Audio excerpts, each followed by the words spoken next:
Boa noite, meus queridos, graça e paz. Sejam todos bem-vindos à nossa série O que Precisamos Saber, que agora está analisando o que nós precisamos saber sobre a pessoa e obra do Senhor Jesus. E na primeira aula, nossa aula introdutória, nós vimos que a primeira coisa a saber é que nós precisamos estudar a pessoa e obra de Cristo. Nós precisamos conhecer a Cristo, nós precisamos ter um conhecimento real de Cristo. Na nossa segunda aula, nós vimos que precisamos saber sobre o nome de Jesus. Na terceira aula, vimos quem foi Jesus para aqueles que viram, para aqueles que experimentaram, para aqueles que tiveram uma experiência com Jesus, o que eles disseram sobre Jesus. E na aula passada, fechamos isso falando sobre quem era Jesus para Paulo, e isso antes e depois da conversão. E hoje nós estudaremos sobre o que nós precisamos saber sobre o nascimento de Jesus. Então é sobre o nascimento que essa aula falará nessa noite, ok? Muito bem. Então, sobre o nascimento de Jesus, a primeira coisa que eu e você precisamos saber é que Jesus nasceu de uma virgem chamada Maria. Veja comigo o que a Escritura nos diz em Mateus capítulo 1, verso 18, ele diz o seguinte: Ora, o nascimento de Jesus foi assim, estando Maria, sua mãe, desposada com José, sem que tivesse antes coabitado, achou-se grávida pelo Espírito. Então, queridos, a primeira coisa que eu e você precisamos entender é isso, que nós, como diz a Escritura, nós cremos no nascimento virginal de Cristo.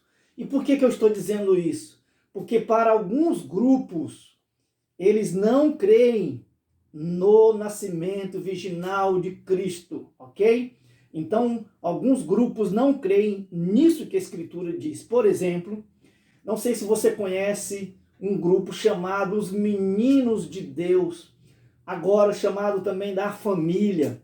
Então, os Meninos de Deus, eles negam o nascimento virginal de Jesus.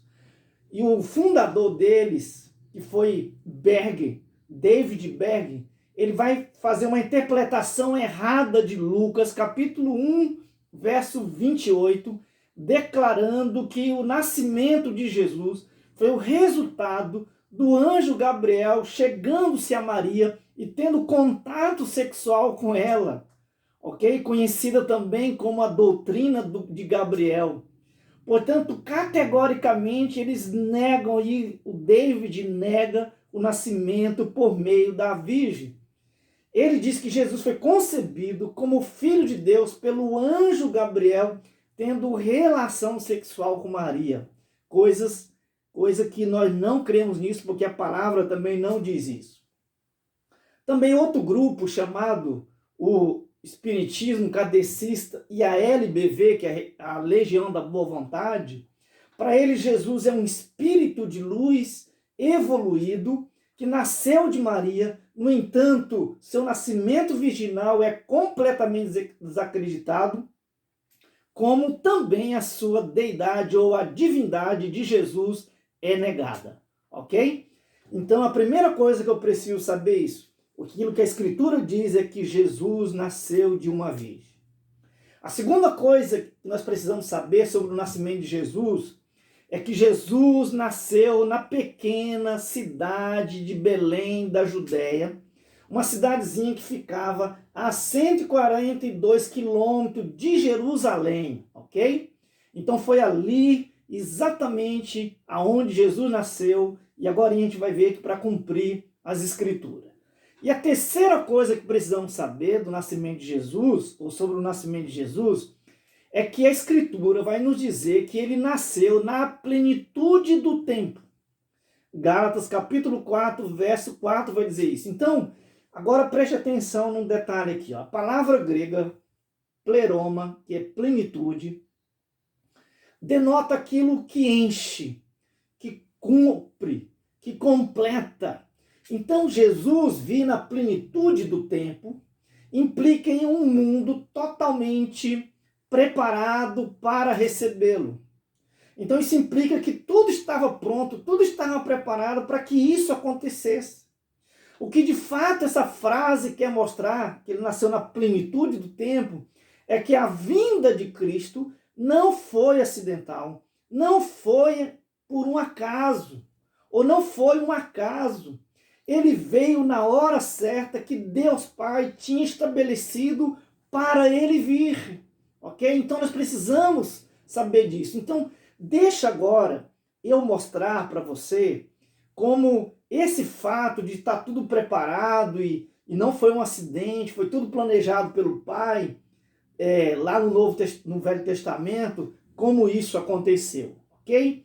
Então vou mostrar para você exatamente isso, como foi real, tudo foi planejado pelo Pai e dito pelo Pai lá no Velho Testamento. Mas para isso, né? E é por isso que eu quero mostrar que tudo que foi dito a respeito de Jesus no Velho Testamento aconteceu, ok? E aconteceu exatamente como foi dito pelos escritores do Velho Testamento.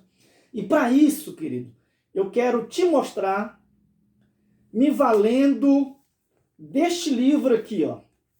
E eu quero fazer um paralelo, eu quero me valer do paralelo que George McDowell fez em seu livro aqui, ó, As Evidências que Exigem um Veredito, ok? Volume número 1, já tem outros volumes.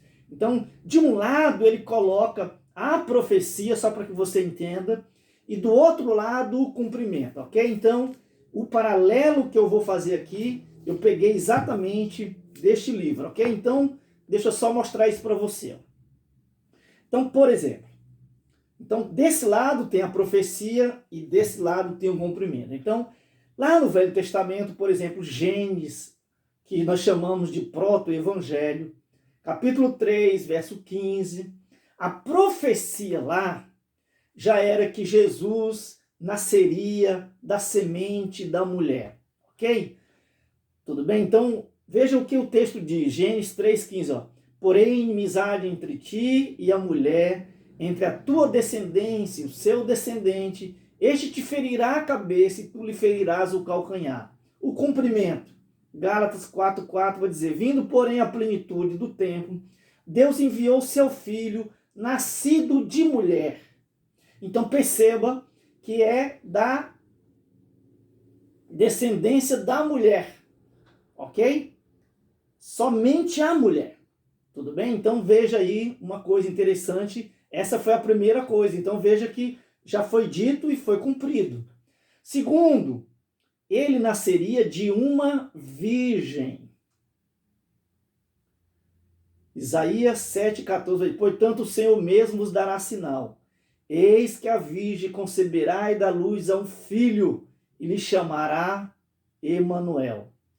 Lucas, capítulo Mateus, que nós acabamos de ler, e também Lucas vai dizer isso. Olha o que Mateus vai dizer. Achou-se grávida pelo Espírito, né?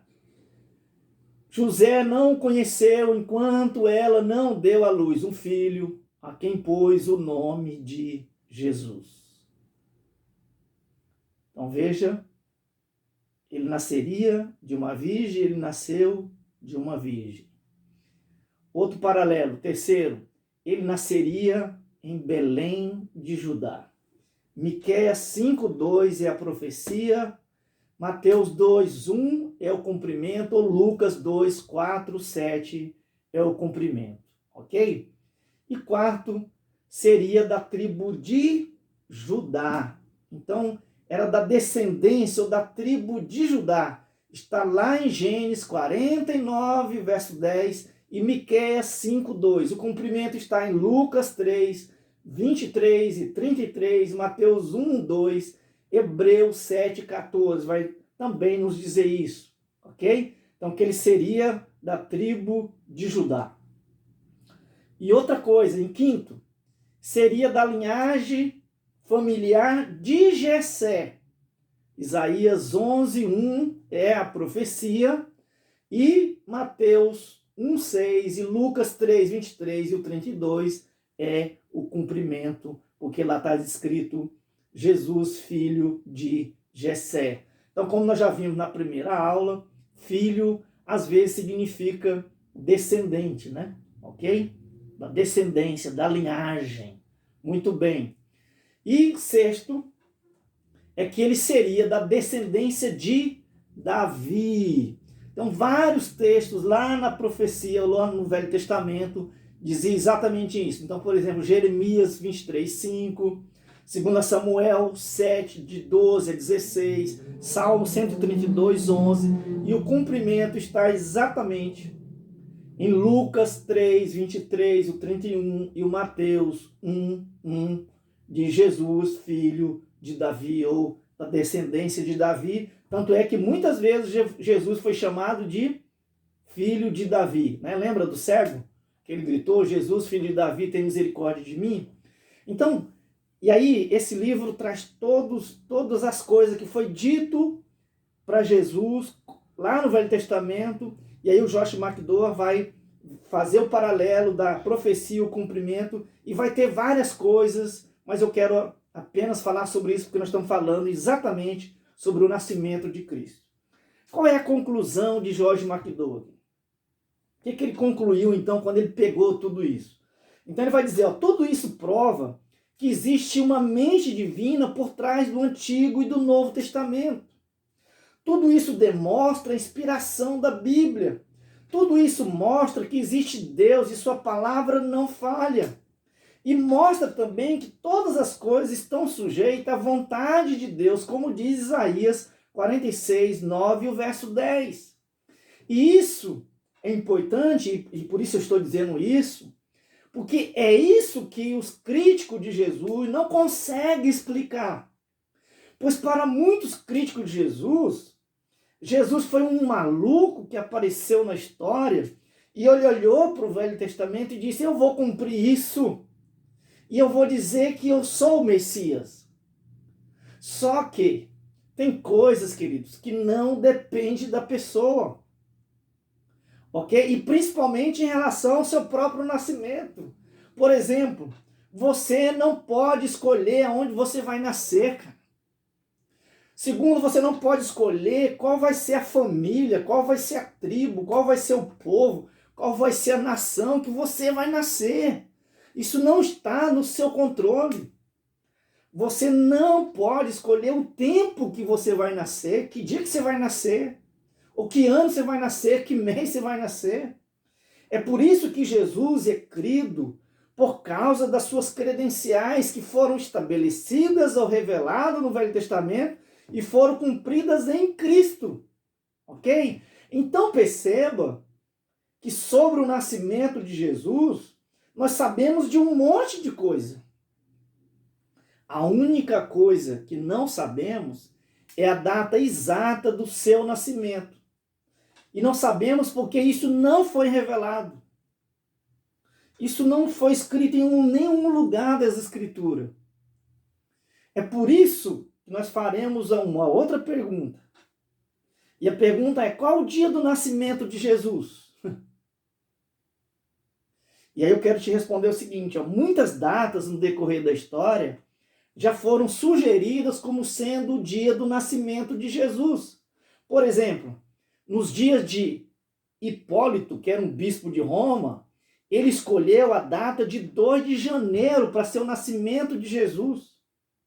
Enquanto outros preferiram outras datas, por exemplo, como 6 de janeiro, que era considerado o dia do batismo de Jesus e acreditavam ser essa data do nascimento espiritual, data comemorada pelos cristãos ortodoxos e russo e armênio até hoje.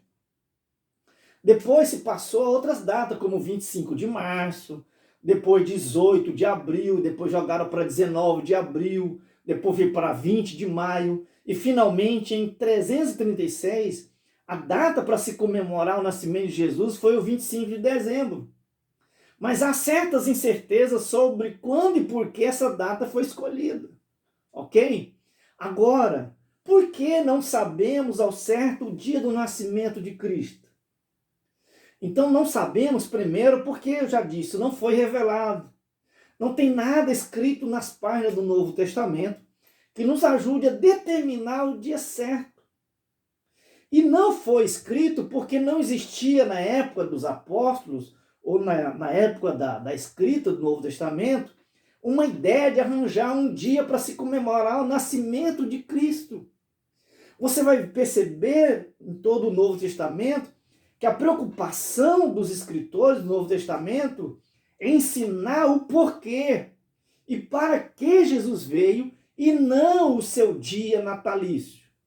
Tanto é verdade que o símbolo máximo do cristianismo não é uma manjedoura, é uma cruz, ok?